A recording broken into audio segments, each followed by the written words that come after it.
Students, इस video के अंदर, इस लेक्चर के अंदर प्रॉपर हम डिस्कस करेंगे कंक्रीट के बेसिक प्रॉपर्टीज के बारे में। और कंक्रीट की सभी प्रॉपर्टीज के बारे में पढ़ने से पहले उसकी सबसे इंपॉर्टेंट प्रॉपर्टी जो आप सभी को शायद पता भी हो कि कंप्रेसिव स्ट्रेंथ कंक्रीट की सबसे इंपॉर्टेंट प्रॉपर्टीज मानी जाती है। कंक्रीट की अगर आप सभी प्रॉपर्टीज को देखें, जैसे उसकी टेंसाइल स्ट्रेंथ, जैसे उसकी फ्लेक्सुरल स्ट्रेंथ, जैसे आप देखें शियर स्ट्रेंथ ऑफ कंक्रीट, या कोई भी प्रॉपर्टी आप देखें, तो सबसे ज्यादा इंपॉर्टेंट रोल जो प्ले करती है उस कंक्रीट की प्रॉपर्टी वह है कंक्रीट की कंप्रेसिव स्ट्रेंथ। तो कंक्रीट की कंप्रेसिव स्ट्रेंथ को जरा हम बड़े अच्छे से समझेंगे। और उसे समझने से पहले बच्चों मैं आपको बता दूं, ग्रेड ऑफ कंक्रीट एक ऐसा शब्द कंक्रीट के अंदर यूज होता है जो कंक्रीट की कंप्रेसिव स्ट्रेंथ को ही रिप्रेजेंट करता है। हालांकि अगर कोई मुझसे पूछे क्या ग्रेड ऑफ कंक्रीट जो आपको बताएगा नंबर वह कंप्रेसिव स्ट्रेंथ होती है, तो एग्जैक्टली कंप्रेसिव स्ट्रेंथ नहीं होती। There is some mathematical computation behind that, उसे हम जानने की कोशिश करते हैं। वेरी वेरी इंपॉर्टेंट टॉपिक, तो यहीं से हम स्टार्ट करते हैं बच्चों। सबसे पहला टॉपिक जो हम पढ़ रहे हैं यहां पर वह है grade of concrete, that is grade of concrete, the most important topic of RCC. अच्छा, आप कोई बच्चे पुराने पढ़े होंगे, कहेंगे सर इसमें क्या इंपॉर्टेंट है, ये तो बड़ा इजी टॉपिक है, ग्रेड ऑफ कंक्रीट हम लोगों को पता है। तो बच्चों अगर तुम लोगों को ऐसा लगता है कि ग्रेड ऑफ कंक्रीट बहुत इजी टॉपिक है या तो आप लोगों को बड़ा अच्छे समझ आया, तो जरा एक बार देख लो। या बच्चे जो जहां पढ़ रहे हैं, अगर आपने कहीं पढ़ा है, किसी और कोचिंग में पढ़ा है, कहीं पर भी आपने इस बारे में पढ़ा है, तो उम्मीद है कि आपने फुल इंफॉर्मेशन गैदर नहीं की होगी, और अगर की है तो बहुत अच्छी बात है, ठीक है। और अगर नहीं है तो आप लोग यहां पर देख सकते हैं ग्रेड ऑफ कंक्रीट। जनरली अगर मैं आपको बताऊं, IS 456 अगर आप ओपन करें, IS कोड अगर आप ओपन करें, तो IS कोड कुछ ग्रेड्स को डिफाइन करता है। जैसे मैं आपको दिखा देता हूं, IS कोड की टेबल नंबर 2 में ग्रेड डिफाइन है M10, M15, M20, M25, M30, इस तरह से M55, 60, 65, 70, 75, 80, ये कुछ ग्रेड डिफाइन है IS कोड के अंदर। कंक्रीट की ये ग्रेड होते हैं। इसमें पहला ऑर्डिनरी कंक्रीट, ये second standard concrete, and third one is high strength concrete. ये आपको क्लासिफाई करके दिया IS कोड ने 25 से 55 तक, 10 to 15 और 20, और ये 16 to 20। तो बच्चों, जो बच्चे बिल्कुल नए हैं, मैं आपको बता दूं, जो ये मैंने क्लासिफिकेशन लिखी है IS 456 2000 की, ये क्लासिफिकेशन है कंक्रीट के ग्रेड की। कंक्रीट को तीन ग्रेड्स, तीन कैटेगरीज में या तीन ग्रुप में डिवाइड किया है, ऑर्डिनरी, स्टैंडर्ड और हाई स्ट्रेंथ कंक्रीट। ध्यान देना बच्चों इस बात पर, टोटल आपके 5 अमेंडमेंट हो चुके हैं सन 2000 के बाद से। कितने अमेंडमेंट हो चुके हैं आपके? 5 अमेंडमेंट हो चुके हैं IS 456 2000 के। जो लेटेस्ट अमेंडमेंट है, 5वां अमेंडमेंट 2019 में फाइनल हुआ है। इससे पहले 2016, 2013, 2007 इस तरह से अमेंडमेंट होते रहे हैं, ठीक है। तो अगर मैं आपसे ये कहूं कि ये कंक्रीट का जो ग्रेड क्लासिफिकेशन है IS 456 2000 के अकॉर्डिंग है, ध्यान रखना बच्चों, जिस बच्चे को नहीं पता है, IS 456 वह IS कोड है जो हमें RCC एलिमेंट्स के डिजाइन के बारे में बताता है, जहां पर हम डिस्कस करेंगे कि RC एलिमेंट्स का डिजाइन हम कैसे कर सकते हैं, RCC एलिमेंट्स का डिजाइन हम कैसे करते हैं। क्लियर?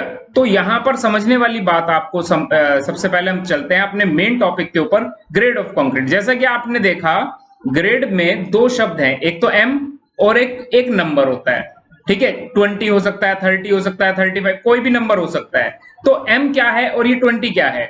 बच्चों, M आप सभी को शायद पता भी हो, M मिक्स को कहते हैं। मिक्स किस चीज का है? ये जो मिक्सचर होता है, ये cement plus sand, sand means your fine aggregate, plus coarse aggregate, plus water का मिक्सचर जो होता है, उसे हम M से रिप्रेजेंट कर रहे हैं, मिक्स। एंड दिस 20, ये 20 क्या रिप्रेजेंट करता है? जैसे बच्चों मैं आपको दिखा दूं, यहां पर लिखा है specified characteristic compressive strength of 150 mm³ at 28 days.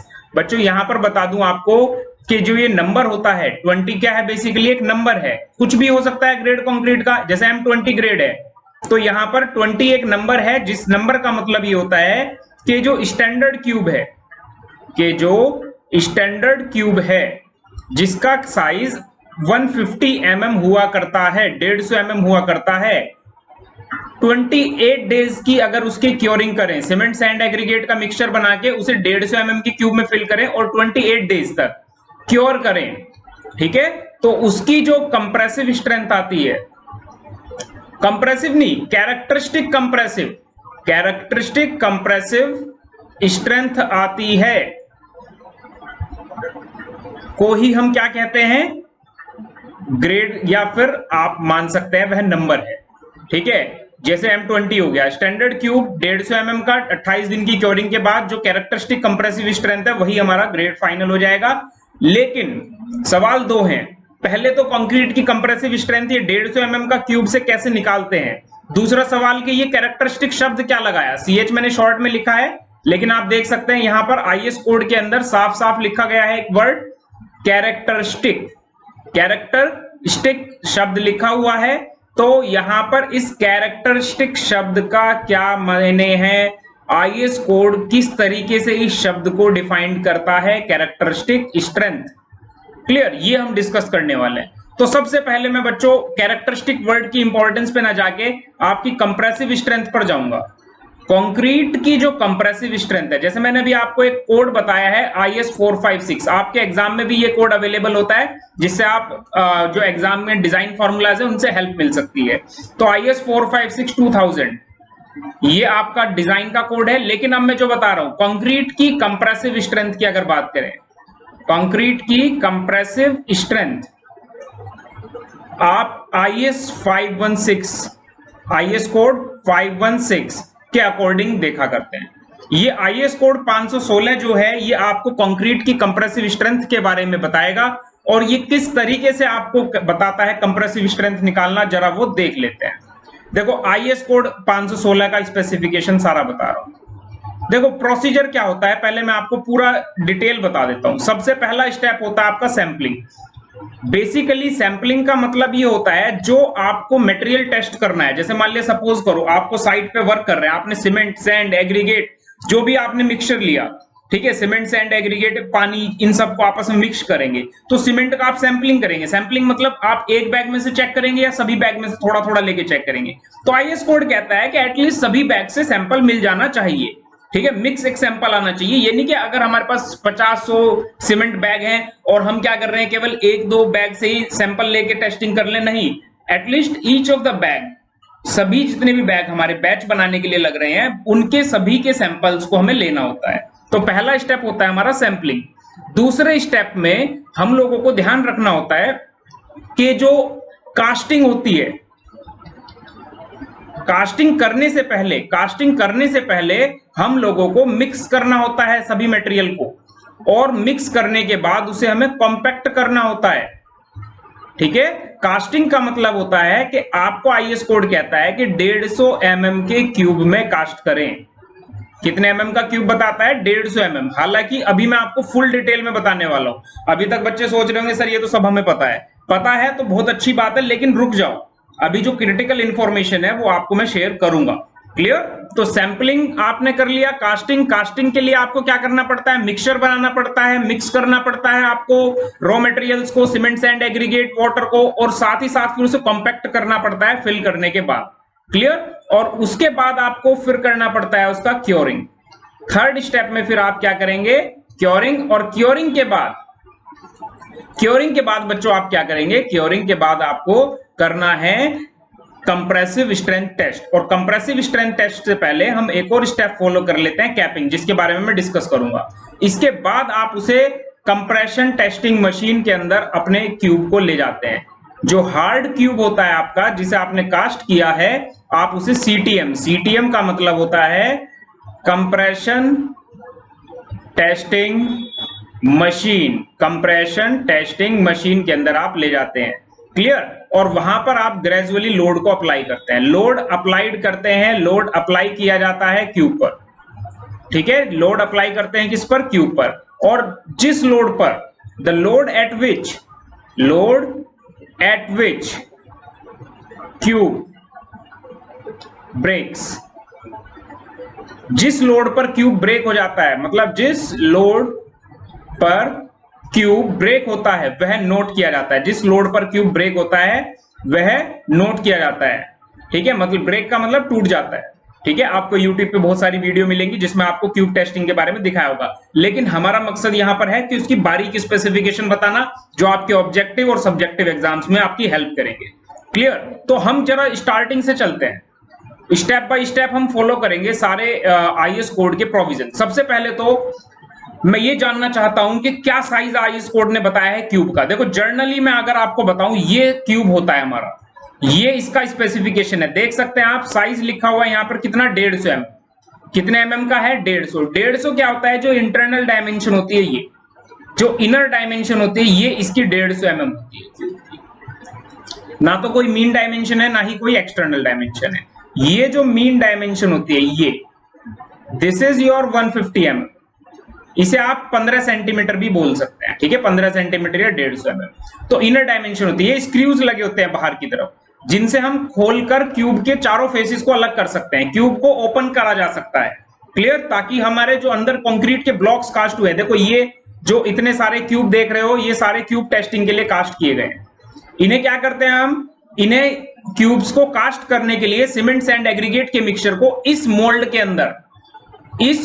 अंदर भरा जाता है। इस मोल्ड में भरने के बाद उसे कॉम्पैक्ट वगैरह करते हैं तो हमारा ये शेप बन जाता है, और इन्हीं सब क्यूब को हम ले जाकर कंप्रेशन टेस्टिंग मशीन के अंदर टेस्ट करते हैं। जैसे देखो यहां पर इस इमेज में आप देख सकते हैं, ये क्यूब रखा हुआ है सीटीएम में, यहां से लोड अप्लाई होता है, और लोड अप्लाई होने के बाद आप देख सकते हैं यहां पर आपको रीडिंग मिलती चली जाएगी अगर डिजिटल इंस्ट्रूमेंट है। This is your digital instrument, ठीक है।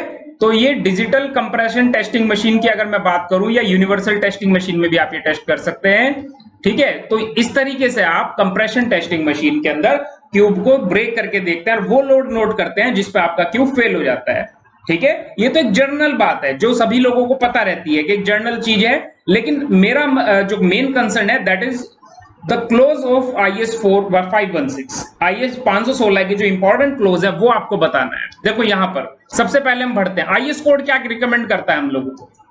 IS कोड ये कहता है कि आप 15 सेंटीमीटर बाई 15 सेंटीमीटर का क्यूब ले सकते हैं, लेकिन 15 सेंटीमीटर का क्यूब अगर आप ले रहे हैं तो आप जब सीमेंट, सैंड और कोर्स एग्रीगेट का मिक्सचर बना रहे हैं तो मैक्सिमम साइज जो कोर्स एग्रीगेट का होगा, सीए मतलब कोर्स एग्रीगेट मतलब गिट्टी, ठीक है। गिट्टी मतलब जो बड़े बड़े आपने देखा होगा पत्थर पड़े रहते हैं साइड पर, उसका मैक्सिमम साइज 38 mm तक लिमिटेड है, इससे छोटा हो सकता है, इससे ज्यादा नहीं हो सकता। तो 15 सेंटीमीटर के क्यूब के साथ अगर आप क्यूब टेस्टिंग कर रहे हैं तो मैक्सिमम एग्रीगेट साइज आपका 38 mm रहना चाहिए। इसके बाद नेक्स्ट आपको ये IS कोड यही सजेस्ट करता है, जरा दूसरी लाइन पे देखो, मैं पूरा IS कोड नहीं पढ़ाऊंगा, मैं उसका बिल्कुल निचोड़ पढ़ाऊंगा आपको। मैं उसके जो क्रिटिकल इंफॉर्मेशन है जो आपके एग्जाम में ऑब्जेक्टिव की तरह पूछी जाती है, इवन सब्जेक्टिव में आपको अगर कहीं थ्योरी में भरना है कंप्रेशन टेस्टिंग मशीन के बारे में, तो ये क्रिटिकल इंफॉर्मेशन अगर आप किसी को प्रोवाइड कर दें, इवन योर टीचर, आपके टीचर को भी अच्छा लगेगा कि बच्चे ने इतना टू द पॉइंट लिखा है, ठीक है। और साथ ही साथ आपके ऑब्जेक्टिव एग्जाम्स के लिए तो ये एक मान के चलना कि बहुत ही अच्छी नॉलेज है, क्योंकि एग्जाम्स के अंदर कंक्रीट का पोर्शन बड़ा, मतलब किसी भी गवर्नमेंट एग्जाम में बड़ी मात्रा में पूछा जाता है, ठीक है। तो देखो ये कहता है largest nominal size of aggregate does not exceed 2 centimetre. कमाल इस बात का है कि यदि जैसे यहां पर 38 mm है, 38 mm का मतलब 3.8 सेंटीमीटर, ठीक है। यदि मैक्सिमम एग्रीगेट साइज को 2 सेंटीमीटर रखा जाए, मतलब 38 mm से 3.8 सेंटीमीटर से घटाकर कितना कर दिया, 2 सेंटीमीटर। कैसे? देखो साइट पर आपका अलग अलग प्रकार का कंस्ट्रक्शन होता है। एक कंस्ट्रक्शन ऐसा होता है जिसमें आपको बड़ा साइज का एग्रीगेट चाहिए, और एक कंस्ट्रक्शन ऐसा होता है जो स्लैब वगैरह आप कास्ट कर रहे हैं जिसमें छोटे साइज का एग्रीगेट चलता है, जिसमें मैक्सिमम एग्रीगेट साइज 20 mm लेता है। In general RCC construction work, ध्यान रखना, जर्नल आरसीसी कंस्ट्रक्शन में maximum size of aggregate 20 mm या 2 सेंटीमीटर ही होता है। ध्यान रहेगी बात, जो हमारा आरसीसी कंस्ट्रक्शन होता है उसमें मैक्सिमम एग्रीगेट साइज हम 20 सेंटीमीटर या 20 mm ही लेते हैं। 20 mm मतलब 2 सेंटीमीटर, ठीक है। अगर कभी ऐसा हुआ लाइट रीइंफोर्स वर्क है या मास कंक्रीटिंग है, बल्क में आप कंक्रीटिंग भर रहे हैं कहीं पर, तो वहां पर 38 mm चल जाता है, लेकिन in most of the cases हम 2 सेंटीमीटर या 20 mm का ही मैक्सिमम एग्रीगेट साइज प्रेफर करते हैं। खैर अगर बात करें वो आरसीसी वर्क में, जैसे आपका स्लैब कास्ट होना है, जैसे आपका बीम कास्ट होना है, उसमें डेंस रीइंफोर्समेंट रहता है, तो वहां पर इतना बड़ा साइज एग्रीगेट 38 mm नहीं यूज किया जाता, वहां छोटे एग्रीगेट यूज किए जाते हैं। कभी भी आप साइड पे देखना स्लैब कास्ट होना है तो छोटे वाली बजरी आप मंगाते हैं, मतलब छोटे वाली गिट्टी आप मंगाते हैं। कहीं रोड कंस्ट्रक्शन होना है या कहीं हैवी कंक्रीट वर्क भरा जाना है तो वहां बड़े साइज का एग्रीगेट भी आपने देखा होगा। इस हालांकि मैक्सिमम एग्रीगेट साइज का क्या स्पेसिफिकेशन है वो हम आगे डिस्कस करेंगे, इसके बारे में भी आईएस कोड IS 456 ने काफी क्लोज दिए हुए हैं। लेकिन यहां मेरा कंसर्न ये है कि अगर आपकी कंस्ट्रक्शन में लगने वाली गिट्टी जो है उसका अधिकतम साइज 20 mm है तो आप क्यूब का साइज 15 सेंटीमीटर से घटाकर 10 सेंटीमीटर ले सकते हैं। ये आईएस कोड कह रहा है, मैं नहीं कह रहा। देख लो, ये साफ साफ लिखा हुआ है, आईएस कोड नहीं कहा है 10 सेंटीमीटर क्यूब में भी use as an alternative. 10 centimetre वाले क्यूब भी आप यूज कर सकते हैं। तो कमाल इस बात का है, अगर आपके एग्जाम में क्वेश्चन आ जाए कि कंक्रीट की कंप्रेसिव स्ट्रेंथ को टेस्ट करते समय क्यूब का साइज क्या लिया जाएगा यदि एग्रीगेट का अधिकतम साइज 20 mm है, तो बच्चा यहां कंफ्यूज हो जाएगा। कई बच्चे तो 15 सेंटीमीटर ही लगाकर आ जाएंगे, ठीक है। बहुत कम बच्चे होंगे जो 10 सेंटीमीटर मार्क करेंगे इस तरह। खैर, आईएस कोड ही, अब ये कमाल है, आईएस कोड ही हमें क्यूब के साथ साथ कहता है कि सिलेंडर भी कास्ट कर सकते हो। आपको आईएस कोड क्या कहता है कि आप क्यूब के साथ साथ सिलेंडर भी कास्ट कर सकते हो। जरा ध्यान से देखना जो बताने वाला हूं। सिलेंडर टेस्ट, ये देखो क्या लिखा है यहां पर, cylinder test specimen shall have length equal to twice the diameter. मतलब ये कह रहा है कि आप एक सिलेंड्रिकल स्पेसिमेन भी ले सकते हैं। ये तो बात हो गई क्यूब की, 15 सेंटीमीटर का क्यूब या 10 सेंटीमीटर का क्यूब आप ले सकते हैं, ये तो बात हुई क्यूब की। अब आईएस कोड आपको सेकेंडली कह रहा है कि आप एक सिलेंडर यूज कर सकते हैं जिसका साइज आपको बताया गया है 15 सेंटीमीटर बाई 30 सेंटीमीटर, मतलब उसकी ऊंचाई तो होगी 30 और डायमीटर होगा 15। क्लियर। और आपको खास बात ये कह रहा है कि अगर एग्रीगेट का साइज ज्यादा नहीं है तो आप सिलेंडर के साइज को भी रिड्यूस कर सकते हो। सिलेंडर के साइज को कितना कर सकते हो कि जो सिलेंडर का व्यास है और जो मैक्सिमम एग्रीगेट साइज है उनका अनुपात 3 से 1 के बीच में या 3 से 1 से कम नहीं होना चाहिए, 3:1 से कम नहीं होना चाहिए, except the diameter of the specimen shall not be less than 7.5 centimetre. तो आईएस कोड आपसे ये कहता है कि जो मिनिमम सिलेंडर का डायमीटर आप यूज कर सकते हैं क्यूब टेस्टिंग के लिए कंक्रीट की कंप्रेसिव स्ट्रेंथ, वो 7.5 सेंटीमीटर होगा। तो सिलेंडर टेस्ट में जनरली स्टैंडर्ड साइज क्या है 15/30, क्यूब का स्टैंडर्ड साइज क्या है 15/15/15, ठीक है। या 15 सेंटीमीटर क्यूब का स्टैंडर्ड साइज है और सिलेंडर का स्टैंडर्ड साइज जो आईएस कोड ने मेंशन किया है 15 सेंटीमीटर बाई 30 सेंटीमीटर। लेकिन विशेष परिस्थितियों में जहां एग्रीगेट का साइज कम हो, जहां एग्रीगेट का साइज कम हो वहां पर आप चेंज कर सकते हैं क्यूब का और सिलेंडर का साइज कम कर सकते हैं, जैसे 10 सेंटीमीटर रख सकते हैं अगर एग्रीगेट का मैक्सिमम साइज 2 सेंटीमीटर। तो ये मैंने बता दिया आपको, क्लियर। और ये कहता है कि 7.5 सेंटीमीटर आप रख सकते हैं यदि aggregate more than 5% is retained on ISC 480। देखो ये शैल not be less than 7.5 centimetre for mixture containing aggregate more than 5%, mixture of aggregate more than 5% which is retained on IS 4। ये IS 480 सीव क्या होती है? ये IS 480 सीव होती है जिसका सीव साइज 4.75 mm हो और अगर उसका जो रिटेन कंटेंट है, मतलब 4.75 mm की सीव पर जो एग्रीगेट रुका, अगर वो मोर देन 5% है, मोर देन 5% है, तो आपका सिलेंडर का साइज 7.5 सेंटीमीटर से कम नहीं होगा। सिलेंडर का साइज किससे कम नहीं होगा? 7.5 सेंटीमीटर। हालांकि इतना डिटेल में ESC के ऑब्जेक्टिव में पूछा जाता है, लेकिन आपके जेई के ऑब्जेक्टिव या फिर किसी और सिंपल एग्जाम में AE वगैरह के ऑब्जेक्टिव में आपको ध्यान रखना है 15 सेंटीमीटर क्यूब, 10 सेंटीमीटर क्यूब और स्टैंडर्ड सिलेंडर 15/30, ठीक है, 15 centimetre by 30 centimetre height. Clear. तो ये तो बात हुई आपके स्पेसिमेन के साइज की। हालांकि स्पेसिमेन के साइज के साथ साथ देखो, इसके साथ साथ आपको एक और क्लॉज दिया गया है क्यूब्स के बारे में, वो मैं आपको डिटेल में बता देता हूं। आपसे कहा गया है कि जो क्यूब का साइज है या क्यूब या मोल्ड, बेसिकली क्यूब नहीं मैं मोल्ड कहूंगा, मोल्ड का जो इंटरनल डायमीटर, इंटरनल साइज है, इंटरनल मतलब जो उसके आंतरिक फेस है, उनके बीच की जो दूरी है इंटरनल फेस, वो कहा गया है कि दूरी या डिस्टेंस आप लिख सकते हैं, distance between internal faces of the mould, ठीक है। वह जो स्पेसिफाइड साइज है, स्पेसिफाइड साइज जैसे कि आपको 15 सेंटीमीटर बताया है, प्लस 0.2 mm हो सकती है, ठीक है, प्लस 0.2 mm हो सकती है। तो कितने का वेरिएशन पॉसिबल है? भाई अगर 0.2 mm तक कम ज्यादा है तो बात चल जाएगी, मतलब 15 सेंटीमीटर से 0.2 mm ज्यादा हो सकती है, लेकिन उससे ज्यादा उसमें नहीं होनी चाहिए इंटरनल फेस या फिर उसकी हाइट या हाइट ऑफ द मोल्ड, जो मोल्ड की हाइट है उसमें इतना परमिसिबल वेरिएशन हो सकता है। जो आपके क्यूब है उसके जो फेस के बीच का एंगल है ये वाला, तो ये एंगल जो हो सकता है 90 डिग्री प्लस माइनस 0.5 डिग्री, तो उसके जो किनारे हैं उनके जो एंगल हैं उनमें इतने का वेरिएशन संभव है, 90 डिग्री प्लस माइनस 0.5 डिग्री। तो ये इतना एक्यूरेट होना चाहिए हमारे क्यूब। इसी के साथ साथ सिलेंडर के बारे में अगर कहे जाए तो सिलेंडर की अगर डायमीटर की बात करें, अगर सिलेंडर की डायमीटर की बात करें तो सिलेंडर का डाया में जो 15 सेंटीमीटर आपको साइज स्पेसिफाई किया गया है, तो प्लस माइनस 0.2 mm का वेरिएशन हो सकता है मीन इंटरनल डाया।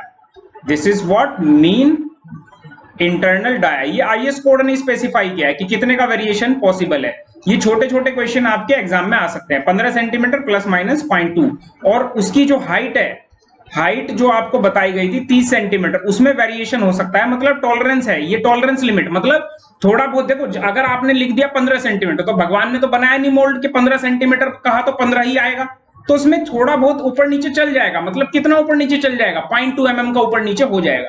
लेकिन हाइट में कितना है 0.1 सेंटीमीटर, तो इतना ऊपर नीचे चल जाएगा, मतलब 30 सेंटीमीटर अगर आपको आपसे कहा है तो 30.1 30.29.9 इतना चल जाएगा। क्लियर, इससे ज्यादा कम ज्यादा हाइट में वेरिएशन नहीं होना चाहिए। क्लियर, तो ये आपको कहा गया है। इवन प्लेन सरफेसेस के लिए भी लिमिट दी गई। भाई किसी सरफेस को तुम प्लेन कब कहोगे, जब उसका पूरे की पूरी सतह में कोई वेरिएशन नहीं आए। तो 0.03 mm की लिमिट लगाई गई है क्यूब के मोल्ड के लिए, और 0.05 mm की लिमिट लगाई गई है सिलेंड्रिकल मोल्ड के लिए। हालांकि मुझे नहीं लगता इतना डिटेल में जेई वगैरह के बच्चों से पूछेगा, लेकिन फिर भी ये जो स्पेसिफिकेशन मैंने बताई है ये आप अच्छे से ध्यान रखना। तो ये क्यूब और सिलेंडर के एक्यूरेसी के बारे में बताया गया। ये कहा गया है कि जो सिलेंडर का डाया है वो किसी भी सूरत में इन नो डायरेक्शन, ऐसे लिखा गया है, in no direction the cylindrical diameter should be 14.95 and 15.05 centimetre. मतलब सिलेंडर का जो डाया है वो 14.95 सेंटीमीटर और 15.05 सेंटीमीटर के बीच में ही रहना चाहिए। ठीक है, इससे कम ज्यादा नहीं होना चाहिए। क्लियर, किसी भी हालत में generally variation plus minus 0.2 mm का लगाया है, लेकिन किसी भी सूरत में आपसे यह कहा गया है कि 14.95 और 15.05 से अधिक या कम नहीं होना चाहिए, इनके बीच में होना चाहिए दोनों रेंज के। क्लियर, तो ये सिलेंड्रिकल मोल्ड और क्यूबिकल मोल्ड के बारे में कुछ स्पेसिफिकेशन है। अब जरा बात कर लेते हैं, जब आप सैंपल लेते हैं तो वे करते हैं, वे मतलब वेट करते हैं, तो वेट करते समय आप ये ध्यान रखते हैं कि कितना एक्यूरेटली आप वेट कर रहे हैं।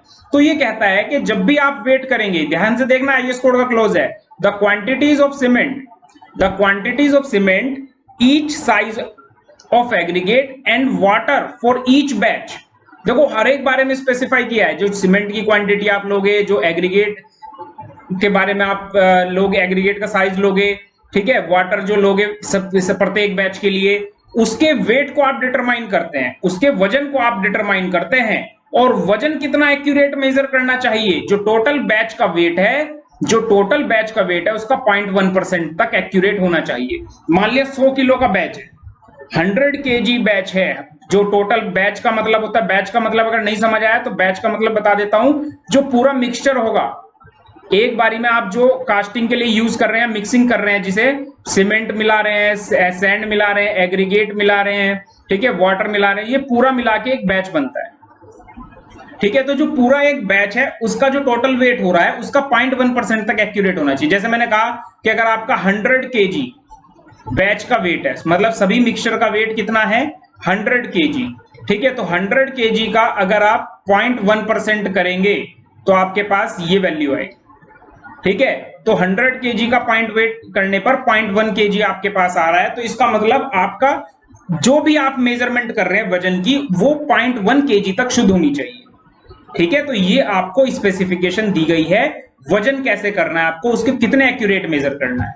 इसके बाद आईएस कोड आपको और कुछ भी बता रहा है। ये कहता है कि जब आप टेस्टिंग करते हो तो सारे मटेरियल, सीमेंट, सैंड, एग्रीगेट जो भी है, वो सारे के सारे मटेरियल रूम टेम्परेचर पर होने चाहिए। किस पर होने चाहिए? रूम टेम्परेचर पर। और प्रिफरेबली आईएस कोड आपको कहता है कि जो मटेरियल होता है वो preferably 27 degree Celsius plus minus 3 degree Celsius के रेंज में होना चाहिए, इस टेम्परेचर पर होना चाहिए मटेरियल। ठीक है, तो before testing material should be brought at the room temperature और preferably 27 degree Celsius plus minus 3 degree Celsius. तो this is the specification for the materials जिन्हें आप टेस्ट कर रहे हो।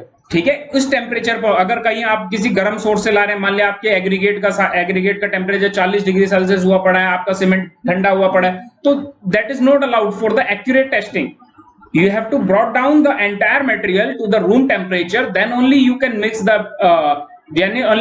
the entire ingredients. Okay, then और क्या क्या क्लोज हमें आईएस कोड ने दिए हैं? आईएस कोड ने और भी क्लोज हमें दिए हैं, जरा वन बाय वन हम देख लेते हैं। तो नेक्स्ट स्टेप बच्चों हमारा क्या होगा? नेक्स्ट स्टेप हमारा होगा हम एक मिक्सचर तैयार करेंगे।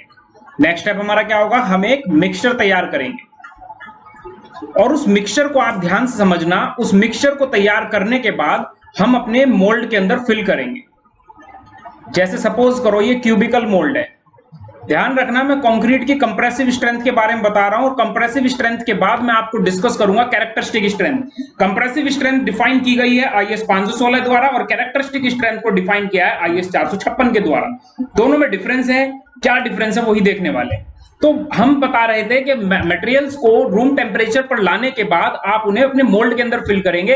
और ध्यान रखना फिलिंग की क्या टेक्निक है, आप प्रत्येक लेयर को, मतलब ऐसा नहीं आप करेंगे कि एक बारी में ही पूरा मोल्ड भर दिया, आप लेयर वाइज फिल करेंगे। आप लेयर वाइज फिल करेंगे और ध्यान इस बात का रखना है कि जो आप लेयर बना रहे हैं वो 5 सेंटीमीटर की हो। तो मतलब ये हो गया कि 15 सेंटीमीटर के क्यूब को 15 सेंटीमीटर के क्यूब को आप 3 लेयर्स में फिल करेंगे। ठीक है, तो 5 5 और 5 3 लेयर्स में आप फिल करेंगे। और प्रत्येक लेयर को, ईच लेयर, ध्यान इस बात का रखना, ईच लेयर, जो भी आप लेयर बना रहे हैं उसे आप 35 स्ट्रोक्स या 35 बार कॉम्पैक्ट करेंगे। 35 स्ट्रोक्स देंगे जो आप देंगे 0.6 metre long and 16 mm dia rod के हेल्प से।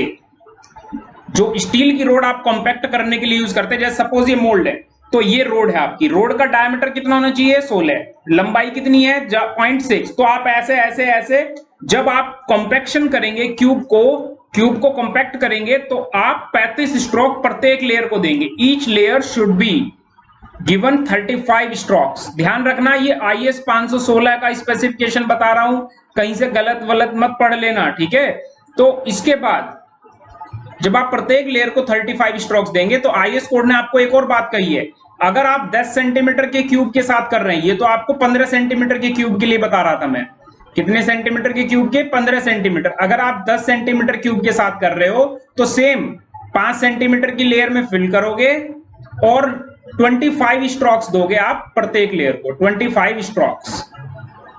क्लियर?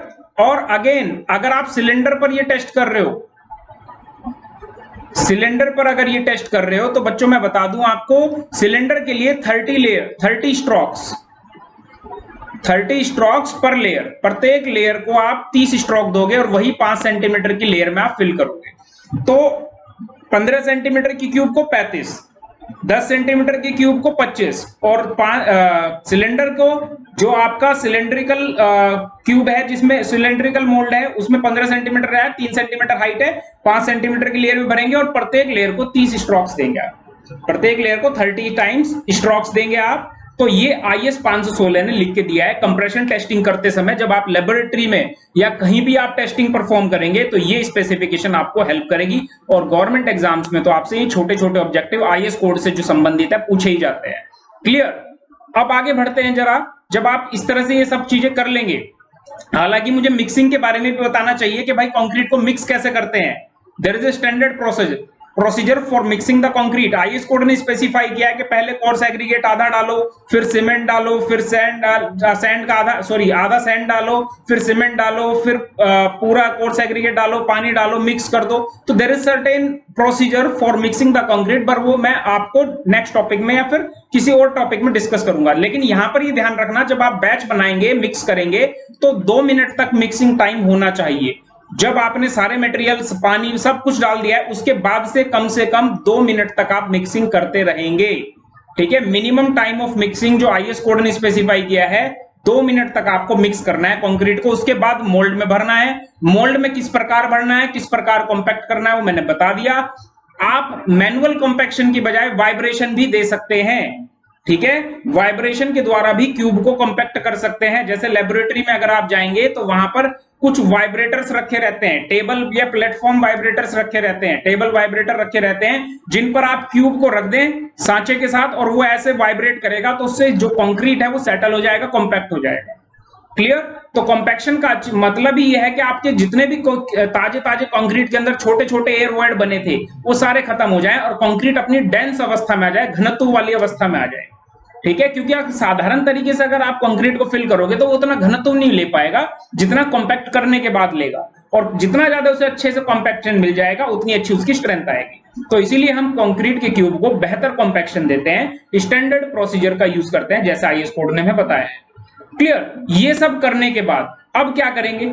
इसके बाद आपके पास एक ऑप्शन होता है कि 2 से 4 घंटे के बाद, जब क्यूब आपका नॉर्मल कंडीशन में आ जाए, आपका प्लास्टिक कंडीशन से बाहर आ जाए, मतलब अब क्यूब सेटल नहीं होगा, अब क्यूब फैलेगा नहीं, क्योंकि ताजा कंक्रीट आपने भरा है। अगर आप मोल्ड को खोल दें तो कंक्रीट फैल जाएगा, लेकिन 2-4 घंटे के बाद कंक्रीट जम जाता है। ऐसा करने के बाद आप लोग करते हैं कैपिंग। कैपिंग का मतलब होता है कंक्रीट का जो उबड़ खाबड़ सरफेस है उसे बिल्कुल प्लेन करना। कैपिंग का जो कार्य है वो अलग अलग तरीके से किया जा सकता है। एक तो किया जा सकता है नीट सीमेंट से। सीमेंट का आप नीट सीमेंट पेस्ट बनाएं। नीट सीमेंट पेस्ट मतलब ना तो उसमें सैंड मिलाएं ना कुछ और मिलाएं, सिर्फ सीमेंट और पानी, सीमेंट प्लस वाटर का एक पेस्ट बनाएं और उसकी सहायता से आप कंक्रीट के क्यूब के ऊपर उस पेस्ट को अप्लाई कर दें। उस पेस्ट को कंक्रीट के ऊपर अप्लाई कर दें और वह जो पेस्ट होगा वो कंक्रीट के सरफेस को स्मूथ बना देगा। एक तो तरीका ये होता है। ये जो नीट सीमेंट पेस्ट के द्वारा हम कैपिंग करते हैं, इसे बोलते हैं कैपिंग। लगभग बहुत थिन रहती है, 1.5 mm 3 mm की मोटाई की थिन कैपिंग होती है। इसका फायदा क्या होता है? इसका फायदा ये होता है जब टेस्टिंग आप करते हैं तो आपका क्यूब जो होता है वो प्लेनर सरफेस में आ जाता है, प्लेन हो जाता है, उसका सरफेस ऊपर नीचे उबड़ खाबड़ इस तरह का नहीं रहता है। क्लियर? तो अब मैं आपको बताता हूं कैपिंग करने के आपके एक तो तरीका हो गया नीट सीमेंट पेस्ट से, एक होता है सल्फर के द्वारा, एक होता है हार्ड प्लास्टर के द्वारा। ठीक है, अगर कोई आपसे ऑब्जेक्टिव में पूछे कैपिंग किस किस माध्यम से की जाती है तो आप ये बताएंगे ऑब्जेक्टिव में neat cement paste, number 2 sulphur के द्वारा, नंबर 3 क्या होगा? नंबर 3 होगा आपका हार्ड प्लास्टर के द्वारा। किसके द्वारा? हार्ड प्लास्टर के द्वारा। ठीक है, तो ये ध्यान रखना आपको। 3 तरीके से हम कैपिंग करते हैं, हालांकि अभी मैं उतना डिटेल में आपको नहीं बता रहा हूं, तो पहले इतना इंफॉर्मेशन हम गैदर कर लेते हैं। लेकिन इसमें बताने का एक और चीज है, तराई कैसे करते हैं, क्योरिंग कैसे करते हैं। ठीक है, आप क्योरिंग की अगर बात करूं मैं यहां पर, तो क्योरिंग के लिए भी आईएस कोड ने कुछ स्पेसिफिकेशन दी है। ठीक है, क्योरिंग की क्या स्पेसिफिकेशन है? बहुत इंपॉर्टेंट है, ये पूछी जाती है कि test specimen shall be stored in place free from vibration in moist air, मतलब नमी वाले स्थान पर रखा जाना चाहिए जहां पर आर्द्रता एटलीस्ट कम से कम, एटलीस्ट मतलब कम से कम 90% हो। रिलेटिव ह्यूमिडिटी मतलब सापेक्षिक आर्द्रता, सापेक्षिक आर्द्रता। ठीक है, नमी कितनी हो? रिलेटिव ह्यूमिडिटी 90% हो, मतलब एयर के अंदर मॉइस्चर होना चाहिए। ऐसा नहीं कि आपने रखा क्यूब और एसी ऑन कर दिया, एसी ने सारा मॉइस्चर खींच लिया आपका, ऐसा नहीं चलेगा। आपको क्या करना है? मिनिमम 90% ह्यूमिडिटी बना के रखनी है और तापमान 27 degree Celsius ±2 degree for 24 and ±½ देखो ये आईएस कोड की लैंग्वेज है। आईएस कोड ने ये कहा रफली अगर बताएं 24 घंटे तक 27 डिग्री सेल्सियस टेम्परेचर होना चाहिए और आपको क्यूब को 90% की आर्द्रता पे रखना होगा। चलो मान लिया 24 घंटे के लिए 27 डिग्री सेल्सियस पर 90% की आर्द्रता पर रख दिया। उसके बाद क्या? इस समय के पश्चात देखो यहां पर आगे भी लिखा है, after this period the specimen shall B marked and remove from the mould. मतलब जो सांचा आपको दिखाया गया था जिसमें आपने कंक्रीट भरा था, 24 घंटे के पश्चात इन पेंच को, जितने भी स्क्रू लगे हैं सबको खोल देंगे और अंदर जो क्यूब भरा है आपने उसे बाहर निकाल लेंगे। जैसे कि ये क्यूब आपको दिख रहे हैं, इस सांचे में भरा था, इसे 24 घंटे के बाद खोल के बाहर निकाल लेंगे और उसके बाद बच्चों, उसके बाद आप फिर से उन क्यूब्स को सबमर्ज करेंगे, submerge in clean fresh water. और कमाल की बात देखो, जो बच्चों को नहीं पता होता, सैचुरेटेड लाइम, सैचुरेटेड लाइम के सॉल्यूशन में भी आप डुबा कर रख सकते हैं। ठीक है, या तो आपके पास साफ सुथरा ताजा पानी हो या फिर सैचुरेटेड लाइम का जो सॉल्यूशन है उसमें आप डुबा कर रखें, जब तक kept there until taken out just prior to test. मतलब टेस्ट के पहले ही आपको फिर बाहर निकालना है उसे, समझ आया? उस क्यूब को टेस्ट से पहले ही आपको बाहर निकालना है। The water or the solution in which specimen are submerged shall be renewed every 7 days। कमाल, पता ही नहीं हमें कि जो इस पानी में हमने डुबा कर रखा है, जिस सॉल्यूशन में हमने डुबा के रखा है, हर 7 दिन के बाद उसे रिन्यू करो।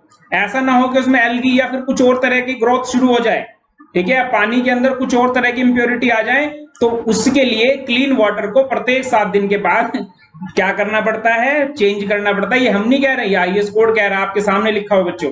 ठीक है, तो ये बहुत छोटी छोटी बातें हैं जो जनरली हम अवॉइड करते हैं। अगर हम किसी गवर्नमेंट एजेंसी के लिए किसी इंपॉर्टेंट संस्था में काम कर रहे हैं जहां पर हमें बारीकी से टेस्ट करके देना है, तो हमें हर क्लोज को फॉलो करना चाहिए। क्लियर? और टेम्परेचर आप ध्यान ही रखेंगे, कितने तापमान पर क्योरिंग की जाती है, 27 degree Celsius ±2। The specimen shall not be allowed to become dry at any time until they have been tested। Testing से पहले किसी भी समय पर आप उसे सूखने नहीं देंगे। और कमाल इस बात का है, टेस्टिंग को भी करने से पहले क्यूब को नहीं सुखाना है। जैसा क्यूब है गीला, उसे ले लो, बस उसे थोड़ा सा पूछ लो, सरफेस को वाइप कर लो, लेकिन वेट कंडीशन में ही क्यूब की टेस्टिंग की जाती है बच्चों। फ्रिक्शन कम से कम रहे क्यूब और मेटल सरफेस के बीच जो उसे दबाने वाला है, तो वेट कंडीशन में ही हम टेस्टिंग करते हैं, जस्ट वाइप कर देते हैं सरफेसेस को, अदरवाइज हम ड्राई नहीं करेंगे क्यूब को। जैसे ही हमने स्पेसिमेन को बाहर निकाला उसके बाद ही हम टेस्टिंग शुरू कर सकते हैं। ठीक है, तो यह बात आपको ध्यान रखनी चाहिए। क्लियर? तो ये हमारे कुछ क्लोज है क्यूरिंग से रिलेटेड। हालांकि कुछ और क्लोज भी बताए गए हैं क्यूरिंग से रिलेटेड, कि अगर आपका क्यूरिंग, मैं आपको बता दूं, कुछ और क्लोज भी मैं आपके साथ डिस्कस करूंगा। अगर आपका जो सैंपल है वो साइट पर बनाया गया है, लेबोरेटरी में लाया जा रहा है, तो वहां पर भी कुछ क्लोज बताए गए हैं, लेकिन टेम्परेचर और ह्यूमिडिटी का आपको विशेष ध्यान रखना है, यही बनी रहेगी। 90% ह्यूमिडिटी बनी रहनी चाहिए। 24 घंटे के बाद आप सांचों को खोल सकते हैं, ठीक है, और 27 डिग्री सेल्सियस ±2 पर आप उसे क्या करेंगे, रखेंगे पूरे लेबोरेटरी के अंदर। जैसे सपोज करो आपको जितने भी दिन के लिए टेस्ट करना है, आप कितने दिनों पर टेस्ट करते हैं। देखो आपको आईएएस कोड ने एज भी स्पेसिफाई किया है कि कौन कौन से एज पर आप टेस्टिंग करते हैं। जैसे आपको कहा गया है जर्नली 7 दिन और 28 दिन पर टेस्टिंग की जाती है। जर्नली कितने दिनों पर की जाती है, 7 डेज और 28 डेज। लेकिन आप इससे बाद 13 वीक्स के लिए, 1 ईयर के लिए भी कर सकते हैं। If test at greater age are required, 13 सप्ताह के बाद, या फिर 13 सप्ताह का मतलब क्या हुआ, लगभग 3 महीने नहीं, और इसके बाद आप 1 साल पर भी टेस्टिंग कर सकते हैं। Where it is may be necessary to obtain the early strength, जहां पर अर्ली स्ट्रेंथ चाहिए तो 24 घंटे और 72 घंटे ±2 घंटे के बाद भी आप टेस्टिंग करा सकते हैं। तो वो आपके ऊपर डिपेंड करता है। ठीक है, और एक और बात ये कहता है आपको, बड़ा ही इंपॉर्टेंट है, कितने टेस्ट कास्ट होने चाहिए कम से कम। ध्यान रखना, कंप्रेसिव स्ट्रेंथ के लिए at least 3 specimen should be cast and testing at the age selected age. जैसे मान लिया 7 दिन के बाद टेस्ट कराना है, 7 डे स्ट्रेंथ चाहिए, तो 7 डे स्ट्रेंथ बताने के लिए मैं 3 क्यूब लूंगा, x1 x2 x3। ये 3 क्यूब की जो एवरेज स्ट्रेंथ आएगी वही मेरी फाइनल कंप्रेसिव स्ट्रेंथ होगी, मीन कंप्रेसिव स्ट्रेंथ होगी। मतलब जैसे 28 दिनों की टेस्टिंग करानी है, तो 28 दिनों की टेस्टिंग करने के लिए, 28 दिनों की स्ट्रेंथ को निकालने के लिए बच्चों, मैं किसी एक क्यूब से नहीं निकाल पाऊंगा। कम से कम कितने सैंपल लेने हैं, 3, जैसे y1 y2 y3, 3 सैंपल लेने और तीनों की कंप्रेसिव स्ट्रेंथ देखनी है, और फिर जो एवरेज वैल्यू आएगी वही मेरी कंप्रेसिव स्ट्रेंथ कही जाएगी 28 दिनों की। क्लियर? तो नंबर ऑफ स्पेसिमेन कितने होने चाहिए? At least 3 specimen. क्लियर? तो ये आपको एडवाइस किया गया है। अब बात करते हैं टेस्टिंग प्रोसीजर की, कैसे हम टेस्टिंग कराते हैं। क्या वो प्रोसीजर है कि हम जिससे टेस्टिंग कराते हैं, देखो ये वाले जो क्लॉज लिखे हुए यहाँ पर टेस्टिंग प्रोसीजर बताने से पहले ये भी बता देता हूं, अगर आप कंप्रेशन फील्ड में स्पेसिमेन आप ले रहे हैं, आप curing compression test specimen in the field, अगर फील्ड में आप स्पेसिमेन को क्योरिंग वगैरह कर रहे हैं तो उसके लिए कुछ क्लॉज लिखे हैं, क्योंकि वहां पर टेम्परेचर ह्यूमिडिटी उतनी बारीकी से फॉलो नहीं कर सकते, तो आपको 22 से 32 का टेम्परेचर आपको मेंटेन करना है, फिर 27 डिग्री +-2 के टेम्परेचर पर ही आपको डुबाकर रखना है पानी में जब तक कि आपको टेस्टिंग न करनी। ठीक है, तो ये क्लोजेस भी आप पढ़ सकते हैं। ठीक है, अब बात करते हैं नेक्स्ट, जो टेस्टिंग करते हैं, जो हमारी टेस्टिंग मशीन है उसमें परमिसिबल एरर कितना हो सकता है? +-2% ऑफ द मैक्सिमम लोड। जितना भी मैक्सिमम लोड उसके स्पेसिफाई किया गया है उसके +-2% से ज्यादा है, उसमें एरर नहीं आना चाहिए। क्लियर? जैसे अगर आपके पास मैं ये कह दूं कि आपकी मशीन जो है वो 200 किलो न्यूटन तक का लोड अप्लाई कर सकती है, तो 200 किलो न्यूटन का जो 2% है उससे कम ज्यादा एरर नहीं आना चाहिए, उससे कम ज्यादा एरर नहीं आना चाहिए। जैसे मतलब 4 किलो न्यूटन से कम ज्यादा। इसका मतलब ये हो गया कि आपकी जो टेस्टिंग मशीन है उसके अंदर एक्यूरेसी होनी चाहिए +-2% ऑफ द मैक्सिमम लोड। ठीक है, अब बात करते हैं प्रोसीजर की। प्रोसीजर में आपको एक बात समझनी पड़ेगी, जो हम टेस्ट करते हैं वो 2 प्रकार से कर सकते हैं, स्ट्रेन कंट्रोल और स्ट्रेस कंट्रोल। वो डिपेंड करता है हमें किस तरह का ग्राफ ऑब्टेन करना है, किस तरह की कंडीशन में हम टेस्ट करते हैं। अगर हम स्ट्रेन कंट्रोल टेस्टिंग करते हैं, मैं बता दूं आपको, जनरली हमारा कंप्रेसिव स्ट्रेन टेस्ट का रिजल्ट कुछ इस प्रकार से आता है, कुछ इस प्रकार से हमारा टेस्टिंग रिजल्ट आता है। जो एग्जैक्टली ब्रेक या फेलियर आता है वो फेलियर पॉइंट लगभग 0.003 से 0.005 स्ट्रेन के बीच में आता है। ये मैं हालांकि बाद में डिस्कस करूंगा पूरा डिटेल में कि किस तरह से होता है, लेकिन फिर भी मैं बता दूं, जनरली जो टेस्ट कंडक्ट किया जाता है उसमें जो रेट ऑफ लोडिंग है जैसा कि आप देख सकते हैं, रेट ऑफ लोडिंग 140 kg पर स्क्वायर सेंटीमीटर पर मिनट ली जाती है।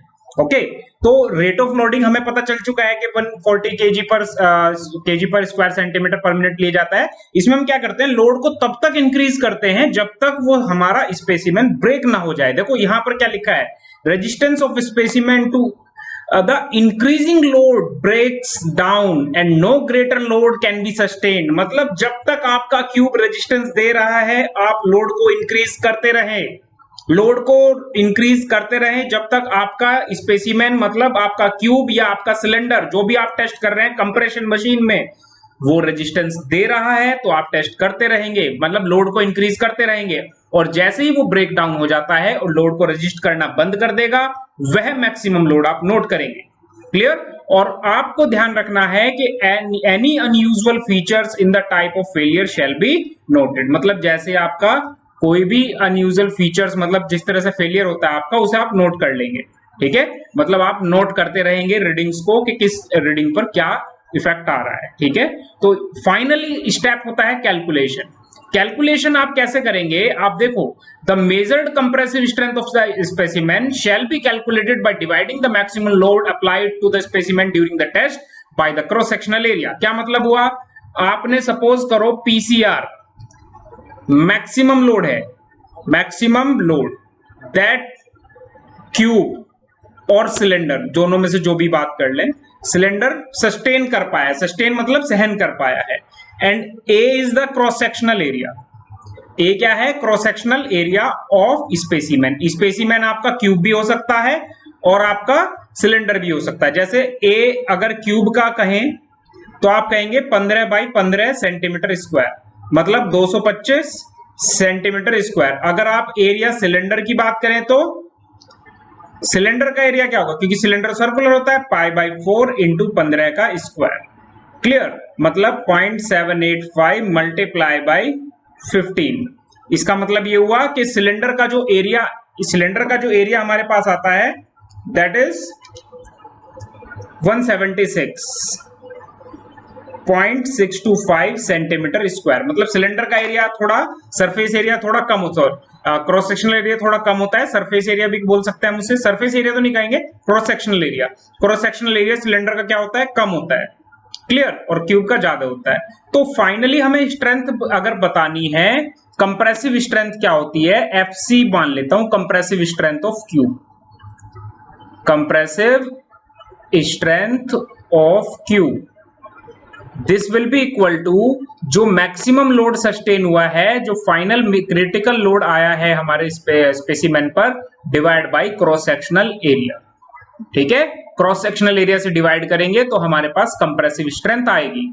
तो हमने कितने सैंपल लिए हैं, 3, जैसे हमें कहा है ना minimum 3 cube must be tested, must be tested, मतलब कम से कम 3 क्यूब कास्ट किए जाने चाहिए किसी भी एज पर। जैसे 28 दिनों के लिए निकालनी है, जैसे एट 28 डेज आपको निकालना है, तो 28 डेज में आप क्या करेंगे, 3 क्यूब आपने कास्ट किए, माना पहले की कंप्रेसिव स्ट्रेंथ FC1, दूसरे क्यूब की FC2 और तीसरे की FC3, तो तीनों वैल्यूज हम अलग अलग कंप्यूट कर रहे हैं, क्योंकि अगर हमें 28 दिनों की स्ट्रेंथ निकालनी थी तो मिनिमम 3 क्यूब कास्ट करने थे, 3 स्ट्रेंथ निकाली, और जो स्ट्रेंथ मानी जाएगी that will be equals to the average of these 3 value, FC1, FC2 plus FC3 divide by 3.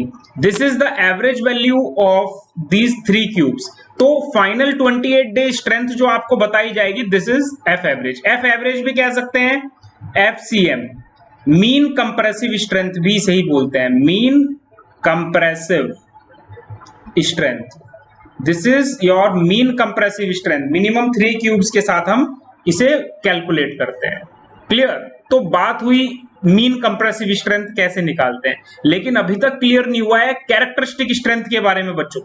Characteristic strength क्या होती है वो अभी तक मैंने आपको नहीं बताया है, और कैरेक्टरिस्टिक स्ट्रेंथ हमारे नेक्स्ट वीडियो का टॉपिक है, मैं आपको एक्सप्लेन करूंगा उस वीडियो में बच्चों। नेक्स्ट वीडियो में मैं एक्सप्लेन करूंगा कैरेक्टरिस्टिक कंप्रेसिव स्ट्रेंथ की फुल डिटेल। जैसे मैं आपको बता दूं नॉर्मल डिस्ट्रीब्यूशन कर्व का क्या रोल है कैरेक्टरिस्टिक कंप्रेसिव स्ट्रेंथ को डिटरमाइन करने में, इसके साथ साथ कैसे हम 1.5 सिग्मा स्टैंडर्ड डेविएशन का यूज करते हैं, ताकि हमें यह पता चल पाए कि कितनी कैरेक्टरिस्टिक स्ट्रेंथ हमारी आईएस कोड में किस प्रकार से स्पेसिफाई की गई है, क्या है फॉर्मूला, क्या है प्रॉपर्टीज नॉर्मल डिस्ट्रीब्यूशन कर्व की, ये सब चीजें। और खास इंपॉर्टेंट जो काफी बच्चों को क्लियर ही नहीं होगा, और एसएससी जेई के और एई के और अन्य एग्जाम्स में ये क्वेश्चंस आ चुके हैं, characteristic compressive strength compliance requirement.